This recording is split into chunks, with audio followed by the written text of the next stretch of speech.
हरि ओम प्रणाम। ओम श्री गणेशाय नमः। ओम श्री सरस्वत्यै नमः। ओम श्री गुरुभ्यो नमः। ओम समस्त जन कल्याणे निरतं करुणामयं नमामि चिन्मयं देवं सद्गुरुं ब्रह्म विद्वरम्। ओम सर्वमंगल मांगल्ये शिवे सर्वार्थ साधिके शरण्ये त्र्यंबके गौरी नारायणी नमोस्तुते। मित्रों, कैवल्योपनिषद में हम उस मंत्र तक पहुंच गए हैं जिसमें सद्गुरु हमें उपदेश देते हैं कि सर्वभूतस्थमात्मानं सर्वभूतानि चात्मनि संपश्यन् ब्रह्म परमं याति नान्येन हेतुना। सर्वभूतस्थम आत्मानं, सभी प्राणियों में आत्म तत्व को देखते हुए और सभी प्राणियों को आत्म तत्व में देखते हुए। फिर से बोलता हूं, सभी प्राणियों में आत्म तत्व को देखते हुए और सभी प्राणियों को आत्म तत्व में देखते हुए संपश्यन, एकदम अच्छी तरह से जो साधक जान जाता है वही परम ब्रह्म अवस्था तक पहुंचता है। नान्येन हेतुना, और दूसरा कोई भी मार्ग नहीं। इसके बारे में चिंतन हमने पहले किया। इतना होने के बाद भी अगर हम उस अवस्था को प्राप्त नहीं हो पा रहे हैं तो साधना में और कुछ करने की आवश्यकता है। तो उसके लिए सद्गुरु हमें अगला मंत्र देते हैं। आत्मानं अरणिं कृत्वा प्रणवं चोत्तरारणिं ज्ञान निमर्तनाभ्यासात् पाशं दहति पंडितः। ज्ञान निमर्तनाभ्यासात्, महाराष्ट्र में ज्ञ को न्य कहते हैं, तो ज्ञान निमर्तनाभ्यासात् ऐसा भी उसका उच्चार हो सकता है। आत्मानं अरणिं कृत्वा प्रणवं चोत्तरारणिं, अरणी का दृष्टांत दिया है। अब अरणी क्या है ये थोड़ा सा मैं आपको इस मॉडल की सहायता से बता दूं आपको। ये अरणी नहीं है, लेकिन इसका मॉडल हमने आश्रम में तैयार किया है हम लोगों को समझने के लिए। तो इसमें नीचे की अरणी रहती है, इसमें यहाँ पे थोड़ा खोल रहता है, खोखला भाग थोड़ा रहता है। अधः अरणी, इसमें ये जो है इसको उत्तर अरणी कहते हैं, और ये छेद में इसको बिठाते हैं ऐसा। इस धागे से मंथन होता है, जैसे हम दही मथते हैं ना वैसे। और इसको बोलते हैं ओविली से इसको दबा के रखते हैं, और इस धागे से इसको नेत्र बोलते हैं। कुछ लोग इसको अधरणी, इसको उत्तरणी और इसको ध्यान कहते हैं। एनीवे, जो भी आप योग्य समझें, इसको अरणी कहते हैं। इसका उपयोग क्या है? धागे से ये जो अधरणी है ये अधिकांश समय शमी की बनती है, शमी की लकड़ी से, और ये उत्तरायणी जो है ये अश्वत्थ की होती है। तो इसमें जब मंथन ऐसे होता है, जब इस धागे से इसको मंथते हैं ऐसा बहुत जोर से, तब इस अधरणी में अग्नि का प्रज्वलन होता है, चिंगारी निकलती है। उस चिंगारी को रुई पर लेते हैं रुई जलाते हैं और फिर उससे यज्ञ वेदी में अग्नि को प्रज्वलित किया जाता है।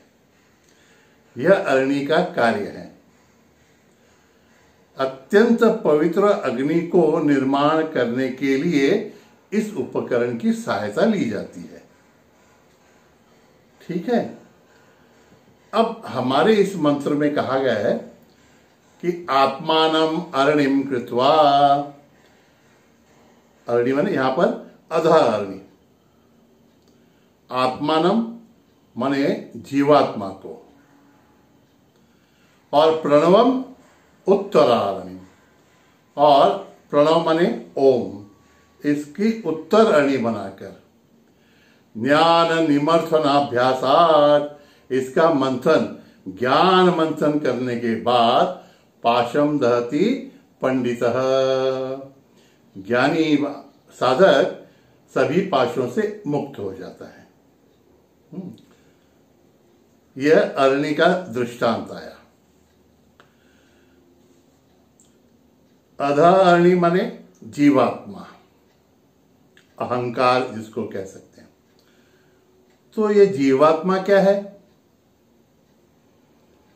एक शरीर, एक मन, एक बुद्धि, एक कारण शरीर से अभिव्यक्त होने वाला या उनके माध्यम से कार्य करने वाला जो आत्मा है उसे जीवात्मा कहते हैं। और थोड़ी सी रिफाइंड भाषा में कहा जाए तो शरीर को कहते हैं स्थूल शरीर, फिर मन बुद्धि को कहते हैं सूक्ष्म शरीर, और तीसरा है कारण शरीर। कारण शरीर नाम से स्पष्ट है, जिसके लिए यह देह धारण करना पड़ता है, जिसके कारण उसे कारण शरीर कहते हैं। तो कारण शरीर वासना शरीर भी है, या उसे माया भी कहते हैं, अविद्या भी कहते हैं, अज्ञान भी कहते हैं। ये सभी चारों नाम उस कारण शरीर के हैं। माया, अज्ञान, अविद्या। ठीक है। चौथा नाम कौन सा है? देखिए, अब ये जीवात्मा हो गया। ये तीनों शरीर में से स्थूल शरीर, सूक्ष्म शरीर और कारण शरीर के माध्यम से इन उपाधियों से जो चैतन्य कार्य कर रहा है उसको जीवात्मा कहते हैं। ठीक है। अच्छा, ये उत्तरायणी क्या है? प्रणव का, ओंकार का प्रतीक है। ओम, ये प्रणव, ये ब्रह्म का शब्द, ब्रह्म कहते हैं इसे, माने ब्रह्म का ये ध्वनि रूप प्रतीक है। ठीक है। तो इसमें भी प्रणव में या ओंकार में 3 मात्राएं रहती हैं, अ, उ, म। अब इन तीनों मात्राओं का अर्थ देख लेते हैं, क्योंकि यहां पर हमें ज्ञान का मंथन करना है, ज्ञान निमर्शनाभ्यासात। तो अधरणी और उत्तरअरणी में प्रक्रिया होने के पहले जैसे हमने अधरणी को समझा, वैसे उत्तरअरणी को समझ लें, प्रणव को समझ लें। तो अ, उ और म, यह 3 मात्राएं मिलकर ओम यह शब्द बना है। तो अ बोलते समय यह कंठस्थ उच्चार है, तो इसको स्टार्टिंग साउंड कह सकते हैं। अ। उ जो है वह तालुस्थ है, तालु से आता है, बीच में का है, तो उसको रोलिंग साउंड कहते हैं। और तीसरा म, ये होठ बंद होकर साउंड आता है, तो इसको एंडिंग साउंड कहते हैं। अब अ, उ, म। अ आरंभ है, उ स्थिति है, म अंत है। तो अ, उ, म इन 3 मात्राओं में सृष्टि का आरंभ, सृष्टि की स्थिति और सृष्टि का लय तीनों आ गए, है ना? अ, उ, म। लेकिन ओम में एक चौथी भी मात्रा है, जिसे अमात्रा या अर्धमात्रा या बिंदु भी कहते हैं। उसको कैसे जानते हैं? तो ओम का उच्चार करने के बाद में जिस शांति की अनुभूति हमको आती है, वह शांति इन तीनों अवस्थाओं से अलिप्त जो चैतन्य है उसका प्रतीक है।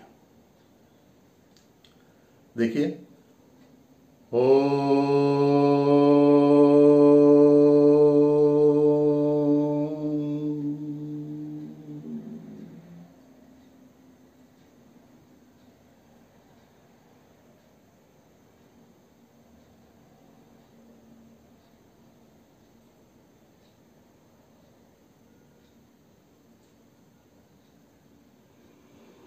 ये शांति की जो अनुभूति आती है ना, उसको बिंदु कहते हैं।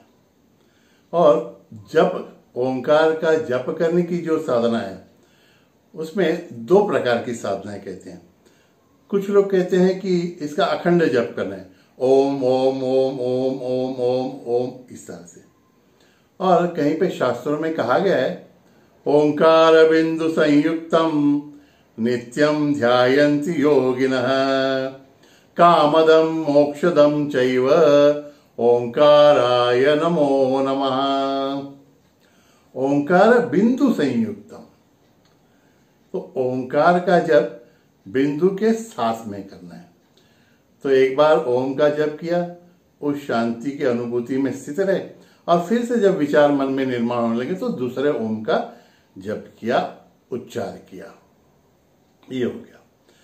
अब सभी साधना जो है वो इस जीवात्मा और इस ब्रह्मात्मा परमात्मा में ऐक्य स्थापित करने की है। तो इस जीवात्मा, इसकी भी तीन घटक हैं प्राथमिक अवस्था में। शरीर, स्थूल शरीर, सूक्ष्म शरीर और कारण शरीर। और इन तीनों में से अभिव्यक्त होने के बाद भी जो चैतन्य इन तीनों अवस्था का साक्षी है, वह इन तीनों अवस्थाओं से अलिप्त रहता है, वो चौथा है। ठीक है, तो शरीर में से कार्य करने वाले चैतन्य को कहते हैं विश्व। स्थूल शरीराभिमानी आत्मा, ऐसा टेक्निकल शब्द है। स्थूल और व्यष्टि, एक से व्यष्टि स्थूल शरीराभिमानी आत्मा, उसको बोलते हैं विश्व। हमारे लिए समझे, एक शरीर में से कार्य करने वाला विश्व है ना। फिर एक सूक्ष्म शरीर, मन बुद्धि, सूक्ष्म शरीर में से कार्य करने वाला जो चैतन्य, उसको कहते हैं तेजस। और एक कारण शरीर में से कार्य करने वाला जो चैतन्य, उसे कहते हैं प्राज्ञ या प्राज्ञ। विश्व, तेजस, प्राज्ञ। अभी जैसे एक शरीर में है, वैसे असंख्य प्राणियों की जो शरीर है, सभी के स्थूल शरीर में से कार्य करने वाला जो चैतन्य है, उसको कहते हैं विराट। सभी सूक्ष्म शरीरों में से कार्य करने वाला जो चैतन्य है, उसे कहते हैं हिरण्यगर्भ। और सभी कारण शरीरों में से कार्य करने वाला जो चैतन्य है, उसे कहते हैं ईश्वर। विश्व, तेजस, प्राज्ञ व्यष्टि के स्तर पर एक, और विराट, हिरण्यगर्भ और ईश्वर, ये हो गए समष्टि के स्तर पर। ठीक है, अब इन दोनों में हमको एकत्व स्थापित करना है, तो कैसे होगा? तो जिस प्रकार समुद्र में असंख्य लहरें निर्माण हो गई हैं, लेकिन लहरों के निर्माण होने के बाद भी समुद्र का बहुत बड़ा भाग जो है वह बिना लहरों के रहता है। वैसे तो लहरें 5% भी नहीं होगी समुद्र की, है ना। तो शरीर, जैसे हमारे शरीर में भी इस हमारे शरीर में माने इस जीवात्मा का भी जो भाग स्थूल शरीर, सूक्ष्म शरीर और कारण शरीर के माध्यम से कार्य करता है, उनसे भी अलिप्त जो भाग है वह शुद्ध चैतन्य है, जिसे हम अभी शुद्ध आत्मा कहेंगे। वैसे ही समष्टि स्थूल शरीर, समष्टि सूक्ष्म शरीर, समष्टि कारण शरीर को व्याप्त करने के बाद जो चैतन्य रह गया है उसे हम परमात्मा कह सकते हैं।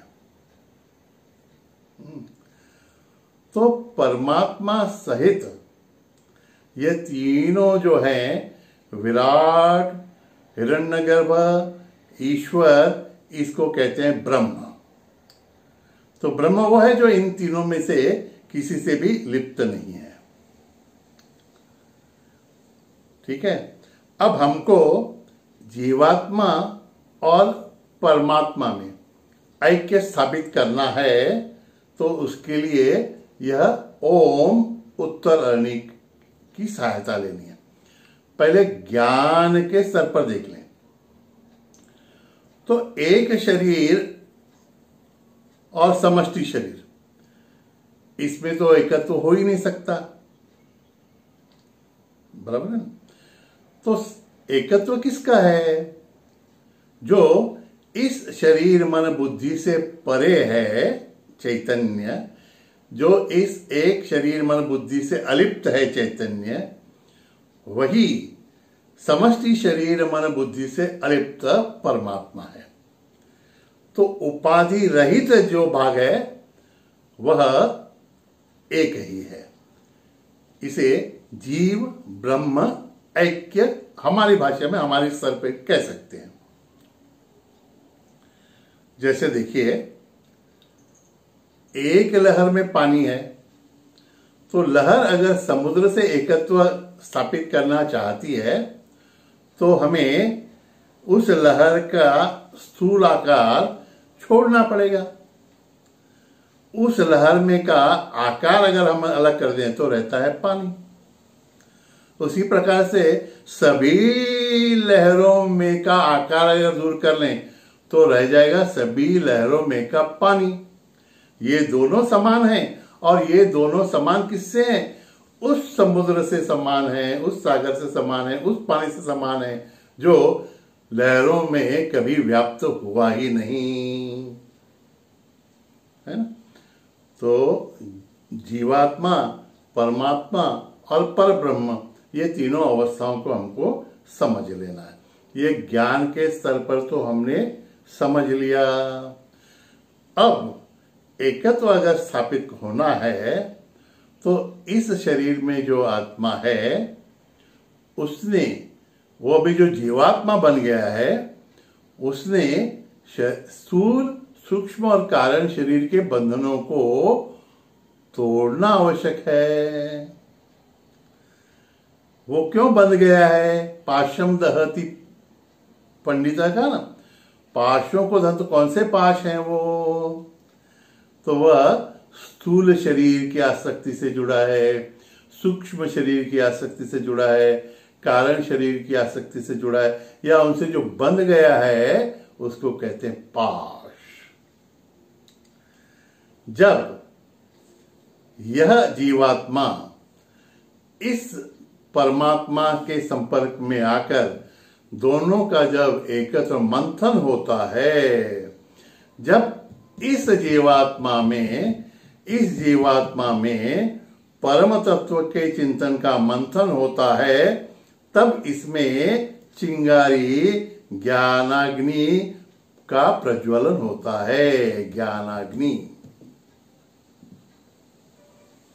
और उस ज्ञान में सभी पाशों का दहन होता है। भावार्थ यह है कि जब साधक जीवात्मा को पहचानते हुए उस जीवात्मा को शरीर मन बुद्धि की पाशों से मुक्त करता है, तब वह आत्मा सर्वव्यापी परमात्मा से एक रूप हो जाता है। इसे कहते हैं आत्मानम अरणिम कृत्वा प्रणवं चोत्तरारणिम् ज्ञाननिमर्थनाभ्यासात् पाशं दहति पंडितः। इसके बारे में और चिंतन अगले सत्र में करेंगे। तब तक हरिओम तत्सत।